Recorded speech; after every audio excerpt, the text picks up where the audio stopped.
Good morning, मैं S के शर्मा आप सभी को प्रूडेंस अकेडमी में स्वागत करता हूं। आज मैं बात करूंगा cash flow from operating activities, उसमें भी आपको इनडायरेक्ट मेथड के बारे में। ठीक है, यानी कहने का मतलब है कि इनडायरेक्ट मेथड से हम कैसे कैश फ्लो स्टेटमेंट तैयार करेंगे ऑपरेटिंग एक्टिविटीज़ का, इसके बारे में देखेंगे। देखिए, कैश फ्लो स्टेटमेंट जब भी तैयार करते हैं तो कैश फ्लो स्टेटमेंट में होता क्या है कि इसमें हम केवल कैश का लेन देन करते हैं, कैश का ही लेखा किया जाता है। ठीक है, तो यहाँ पर आपको ये पता होना चाहिए भाई कैश इनफ्लो क्या है, कैश इनफ्लो क्या है। देखिए, किसी बिजनेस में जितने भी कैश आते हैं, बिजनेस में जो भी कैश आता है वो क्या कहलाता है, आपका कैश इनफ्लो कहलाता है।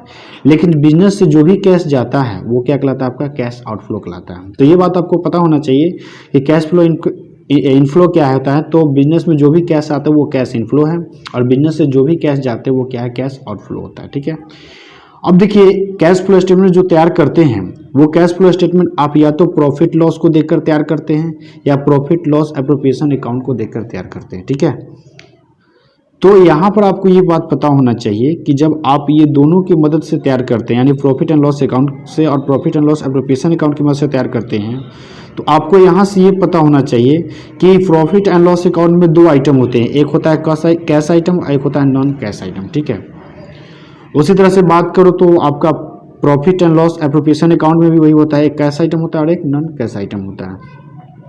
तो जो कैश आइटम है वो तो ठीक है, लेकिन जो नॉन कैश आइटम होते हैं उसको हम क्या करते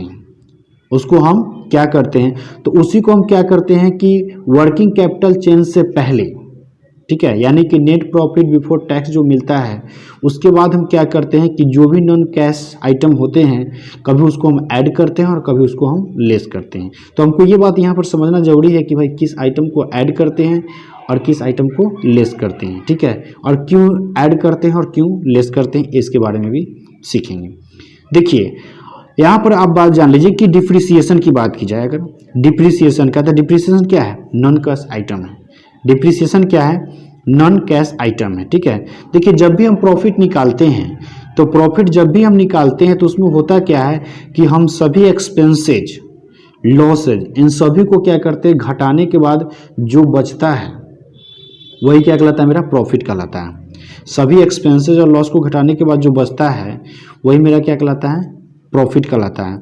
अब जरा यहाँ पर ध्यान दीजिए कि डिप्रिसिएशन की बात की जाए तो ये नॉन कैश आइटम है, ये नगद कोई खर्चा नहीं है।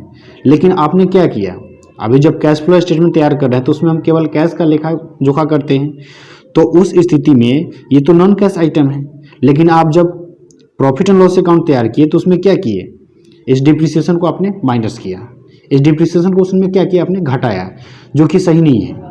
आपको सिर्फ कैश एक्सपेंसेस को घटाना है, चाहे आप सैलरी दे रहे हैं, वेजेस दे रहे हैं, कमीशन दे रहे हैं, तो वैसे आइटम को क्या करना है, इसमें से घटाना है, डिप्रिसिएशन को नहीं घटाना है। तो जब इसको नहीं घटाना और आपने घटा कर क्या किया है, प्रॉफिट लाया है, तो उस स्थिति में क्या करना होगा, जो ये डिप्रिसिएशन उसको क्या करना होगा, ऐड करना होगा। चीज़ों को समझिए आप, इस डिप्रिसिएशन को क्या करना होगा, ऐड करना होगा। ठीक है, वहीं पर अगर बात करते हैं लॉस की, जो कि ये भी क्या है, आपका नॉन कैश आइटम है, तो यहाँ पर भी लॉस के बारे में क्या होता है कि देखिए, लॉस भी क्या है, आपका कैश आइटम नहीं है, ये नॉन कैश आइटम है, और लॉस भी को क्या कर रहे हैं, आप घटा रहे हैं।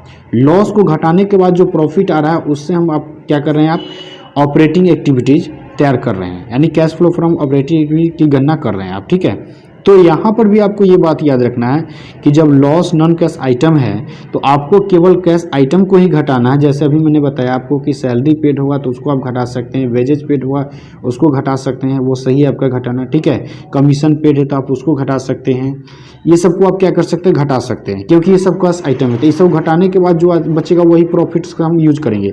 लेकिन जो आप यहाँ पर घटा दिए नॉन कैश आइटम, जैसे आपने लॉस को घटा दिया, जैसे आपने डिप्रिसिएशन को घटा दिया, तो ये आपका घटाया हुआ क्या है, गलत है। ये घटाया हुआ क्या है, गलत है। तो इसको सही करने के लिए क्या करना होगा, इसको आपको क्या करना होगा, ऐड करना होगा। जो प्रॉफिट आपका है उसमें क्या करेंगे, ऐड करेंगे, क्योंकि आपका इससे क्या होगा, प्रॉफिट बढ़ेगा। वो पहले वाला प्रॉफिट जो आपने डिप्रिसिएशन और लॉस को घटाने के बाद जो प्रॉफिट हुआ वो आपका सही प्रॉफिट नहीं है। सही प्रॉफिट आपका क्या होगा, तो डिप्रिसिएशन और लॉस को जोड़ना होगा, क्योंकि ये सभी क्या है, नॉन कैश आइटम है, ये कैश आइटम नहीं है, क्योंकि जो उसको हम घटा दें। तो इस बात को याद रखना है, जिसके कारण होता क्या है कि डिप्रिसिएशन, लॉस, ये सभी को हम क्या करते हैं, ऐड करते हैं। देखिए, अब बात करते हैं गुडविल की। पेटेंट्स की, ठीक है, ये सब अगर एमोटाइज्ड होता है, गुडविल पेटेंट्स एमोटाइज्ड होता है, यानी कि गुडविल और पेटेंट्स के मूल्य में कमी होने से अगर प्रॉफिट में कमी होता है तो ये कोई कैश आइटम नहीं है, ये जो आइटम आपका नॉन कैश आइटम है। गुडविल पेटेंट्स जो है ये आपका क्या हुआ, नॉन कैश आइटम है। तो अगर इससे क्या होता है, आपके प्रॉफिट में कमी होता है तो वो आपका सही नहीं है, जो प्रॉफिट निकाला गया वो प्रॉफिट सही नहीं है, क्योंकि ये नॉन कैश आइटम है। इसलिए आपको क्या करना होगा, इसको जोड़ना होगा, यानी इससे क्या होगा, आपका प्रॉफिट बढ़ेगा, प्रॉफिट घटेगा नहीं, प्रॉफिट बढ़ेगा। प्रॉफिट उससे घटेगा जो कैश आइटम है, अगर वैसा एक्सपेंसेज आप कर रहे हैं, ठीक है, तो उससे प्रॉफिट क्या होगा, कमेगा। जैसे आपने सैलरी दिया, वेजेज दिया, तो ये सभी क्या है, कैश आइटम है, इसलिए प्रॉफिट क्या होगा, कमेगा। और जब प्रॉफिट कमेगा, ठीक है, तो वो जो प्रॉफिट है आपका वो सही है, लेकिन ये सभी क्या है, नॉन कैश आइटम है, इसलिए इसको हम क्या करेंगे, यहाँ पर जोड़ेंगे। उसके बाद बात करो interest on long term loan.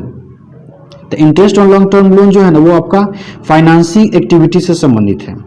Interest on long term loan ये आपका फाइनेंसिंग एक्टिविटी से संबंधित है।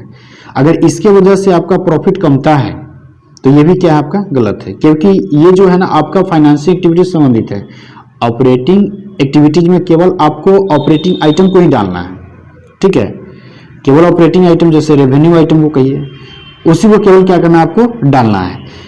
तो यहाँ पर जब उसी को डालना है तो ये तो आपका फाइनेंसिंग एक्टिविटी से संबंधित है, तो ये इसमें जाएगा नहीं। अगर इसके वजह से आपका क्या हुआ, प्रॉफिट में कमी हुआ, तो ये आपका प्रॉफिट क्या है, गलत है। इसके लिए क्या करना होगा कि इसको जोड़ना होगा, यानी कि interest on long term loan को क्या करना, आपको जोड़ना होगा।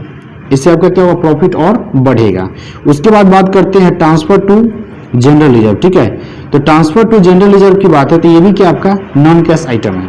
ट्रांसफर टू जनरल रिजर्व भी क्या आपका नॉन कैश आइटम है, यानी कि अगर आपके पास ज्यादा प्रॉफिट होता है तो कहीं पे क्या करते हैं, उस पैसे को हम अलग आप रिजर्व करके रख देते हैं।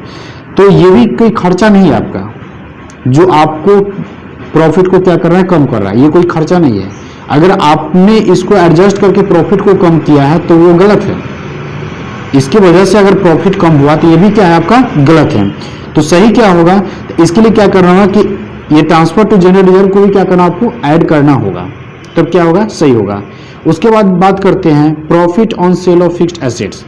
अगर कोई भी अस्थायी संपत्ति को आप बेचते हैं और उस पर जो प्रॉफिट होता है, ठीक है, तो इससे क्या होता है कि आपका प्रॉफिट बढ़ेगा। इससे क्या होगा, आपका प्रॉफिट बढ़ेगा, ठीक है। तो आपका प्रॉफिट बढ़ेगा, ये बात सही है, प्रॉफिट आपका बढ़ेगा, ये बात सही है। लेकिन यहाँ पर अगर बात की जाए तो profit on sale of fixed assets, ये जो आप दिखाएंगे ये आपका इन्वेस्टिंग एक्टिविटीज में जाता है।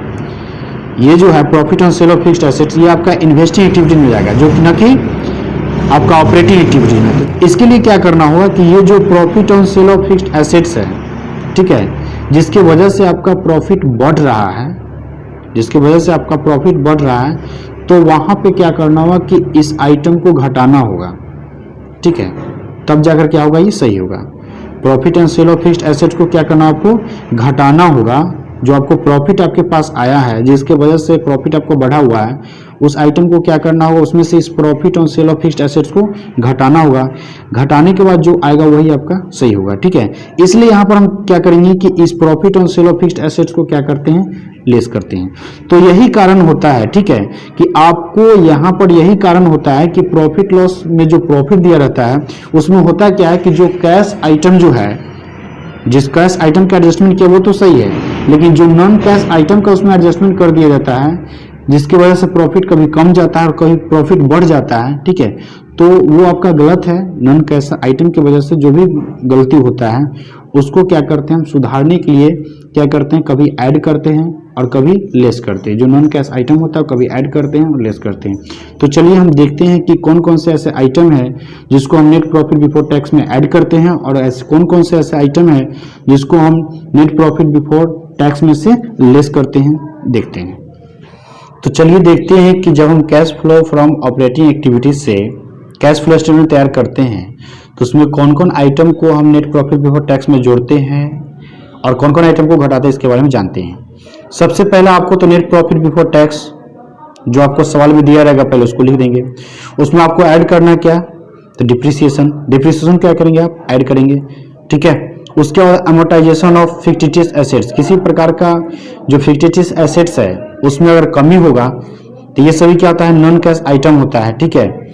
इससे क्या होता है, प्रॉफिट आपका कमता है, इसलिए इन सभी आइटम को क्या करना आपको, जोड़ना होगा।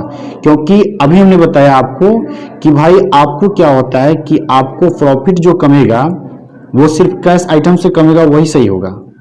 जो नॉन कैश आइटम की वजह से आपका प्रॉफिट कम रहा है वो गलत है, क्योंकि कैश फ्लो स्टेटमेंट में क्या होता है कि हम केवल कैश का ही लेन देन करते हैं, और कैश का ही जब लेन देन करते हैं तो इसमें नॉन कैश की अगर बात की जाए कि नॉन कैश को अगर घटा दिया गया तो उसको ऐड करना होगा, और अगर प्रॉफिट लॉस अकाउंट में अगर नॉन कैश आइटम को बढ़ा दिया गया तो उसको क्या करना होगा, लेस करना होगा। इसलिए यहाँ पे क्या करोगे, डिप्रिसिएशन को ऐड करोगे, अमोर्टाइजेशन ऑफ फिक्टिशियस एसेट्स इसको भी ऐड करोगे।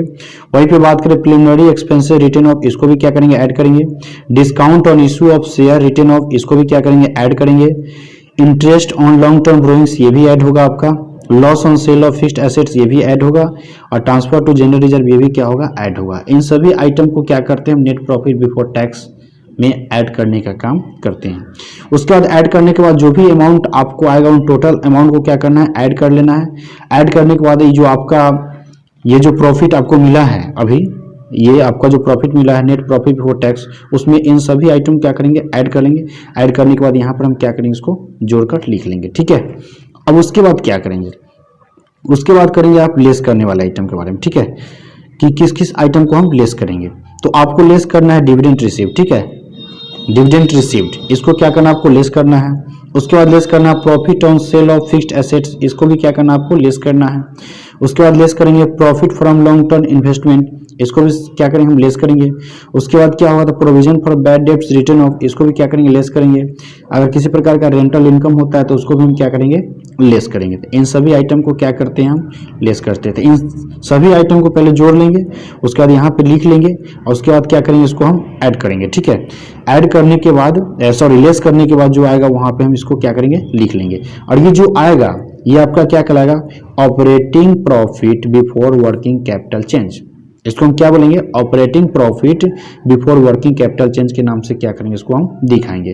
तो आपको यही बात याद रखना है कि पहले आपको नेट प्रॉफिट बिफोर टैक्स दिया रहेगा सवाल में, ठीक है।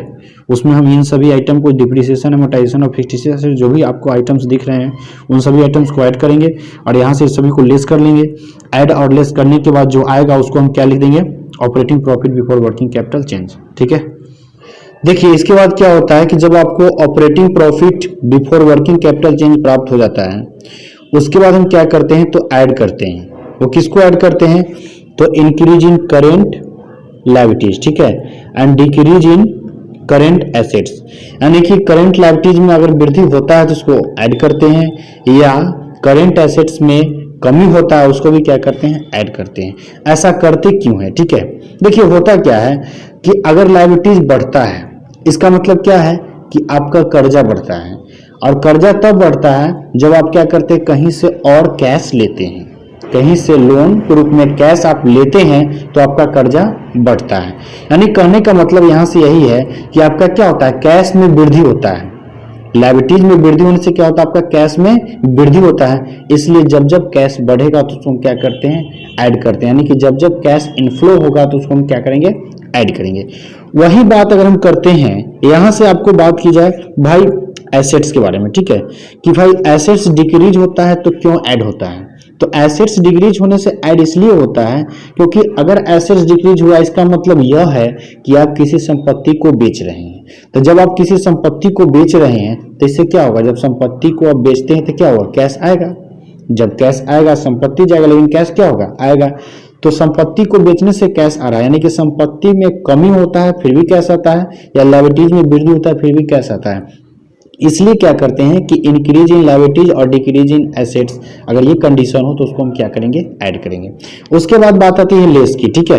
तो लेस में क्या होता है, देखिए डिक्रीज इन करेंट लायबिलिटीज, अगर करेंट लायबिलिटीज में क्या होती है, कमी होती है, या इंक्रीज इन करेंट एसेट्स, इसमें क्या होती है, करेंट एसेट्स में वृद्धि होती है, तो उस स्थिति में हम क्या करते हैं, लेस करने का काम करते हैं। अब देखिए डिक्रीज इन करेंट लायबिलिटीज कैसे अगर करंट लायबिलिटी में कमी होता है तो कैसे लेस करते हैं।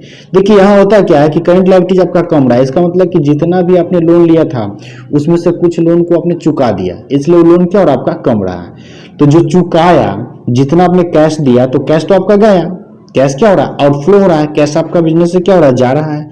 तो जब कैश आपका बिजनेस से जा रहा है तो क्या होगा, लेस तो होगा, क्योंकि कैश तो बढ़ नहीं रहा है, कैश घट रहा है। और जब कैश घटेगा तो उसको क्या करेंगे, लेस करेंगे। इसलिए क्या होता है कि लायबिलिटीज का यहाँ पर क्या हो रहा है, पेमेंट हो रहा है, इसलिए कैश घट रहा है। ठीक है, तो जब भी आपका लायबिलिटीज में क्या होता है, कमी होता है, तो उस स्थिति में क्या करते हैं, लेस करते हैं। वहीं पर अगर बात की इंक्रीज इन करेंट एसेट्स, अगर करेंट एसेट्स में क्या होती है, वृद्धि होती है। देखिए क्या होता है, कभी कभी हम क्या करते हैं, संपत्ति खरीदते हैं। तो जब संपत्ति खरीदते हैं तो क्या होता है, संपत्ति भले ही बिजनेस में बढ़ेगा, लेकिन क्या होगा, मेरा कैश बिजनेस से क्या होगा, चला जाएगा, यानी कैश में क्या होगा, आउटफ्लो होगा, कैश में क्या होगा, कमी होगा। तो कैश में क्या होता है, यहाँ पे कमी होता है। ठीक है, तो जब कैश में कमी होगा तो उसको क्या करेंगे, लेस करेंगे। ठीक है, इसलिए हम क्या करते हैं कि डिक्रीज इन, आप कहिए कि डिक्रीज इन जो है, डिक्रीज इन करेंट लायबिलिटीज और इंक्रीज इन करेंट एसेट्स, इसमें हम क्या करते हैं, तो इसमें हम ये करते हैं कि ये दोनों आइटम को, यानी कि डिक्रीज इन करंट लायबिलिटीज और इंक्रीज इन करंट एसेट्स, दोनों को क्या करते हैं, लेस करते हैं। उसके बाद जो भी आता है वो आपका क्या कहलाता है, तो जो आता है वो कहलाता है cash generated from operating activities, यानी कि जो भी आपके पास आता है वो आपका क्या कहलाता है, cash generated from operating activities. ठीक है, अब उसके बाद क्या करेंगे, इसमें से हम इनकम टैक्स को क्या करते हैं, घटाते हैं। अगर क्वेश्चन में इनकम टैक्स दिया हो तो उसको क्या करेंगे, घटाएंगे। घटाने के बाद जो आपको मिलेगा वो क्या कहलाएगा, तो जो आपको मिलेगा वो क्या कहलाता है, कैश फ्लो फ्रॉम या यूज्ड इन ऑपरेटिंग एक्टिविटीज। आपको यहाँ पर एक बात ध्यान रखना है, अगर क्या होता है कि प्लस वाला का मान ज्यादा होता है, ठीक है, तो उस स्थिति में आप लिखेंगे cash flow from operating activities. तो उस स्थिति में आप क्या लिखेंगे, cash flow from operating activities. लेकिन आपको यह भी बात ध्यान में रखना है कि अगर माइनस वाला ज्यादा आ जाए तो आप क्या लिखेंगे, तो cash used in operating activities, आपको ये लिखना होगा, cash used in operating activities. तब आप फ्लो नहीं लिखेंगे, क्या लिखेंगे, यूज लिखेंगे। ठीक है, तो इस तरह से हम क्या करते हैं, आपको एडलेस करके हम क्या करते हैं, ऑपरेटिंग एक्टिविटीज यानी कि कैश फ्लो की गणना हम करते हैं ऑपरेटिंग एक्टिविटीज के माध्यम से। ठीक है, चलिए तो इसमें कुछ जान लेते हैं कि भाई कौन कौन करंट लायबिलिटीज होते हैं, इसके बारे में जान लेते हैं। ठीक है, ताकि आपको क्वेश्चन सॉल्व करने में काफी सहूलियत हो। देखिए यहाँ पे क्या होता है, इनकम रिसीव्ड इन एडवांस, अगर आपको किसी प्रकार का इनकम जो एडवांस में मिलता है तो वो आपका क्या होगा, करंट लायबिलिटीज होगा। क्रेडिटर्स जो होगा तो वो भी करंट लायबिलिटीज होगा। बिल्स पेबल होगा तो ये भी क्या होगा, करंट लायबिलिटीज होगा। अकाउंट पेबल की बात की तो ये भी क्या होगा, करंट लायबिलिटीज होगा। आउटस्टैंडिंग एक्सपेंसेस, किसी प्रकार का अदत्त व्यय होगा तो वो भी क्या होगा, आपका करंट लायबिलिटीज होगा। उसके बाद बात करते हैं ट्रेड पेबल होगा तो ये भी करंट लायबिलिटीज होगा। Short term loans and advances होगा तो ये भी क्या होगा, करंट लायबिलिटीज होगा। ठीक है, तो इन सभी बातों को आपको याद रखना है कि अगर ये सभी आइटम्स हो तो वो सभी क्या कहलाते हैं, करंट लायबिलिटीज कहलाते हैं। ठीक है, अब चलिए ये जान लेते हैं कि भाई करंट एसेट्स कौन कौन आइटम है जो करंट एसेट्स कहलाते हैं। तो कुछ आइटम्स जो कि आपका गिवन है, ठीक है, चलिए देखते हैं।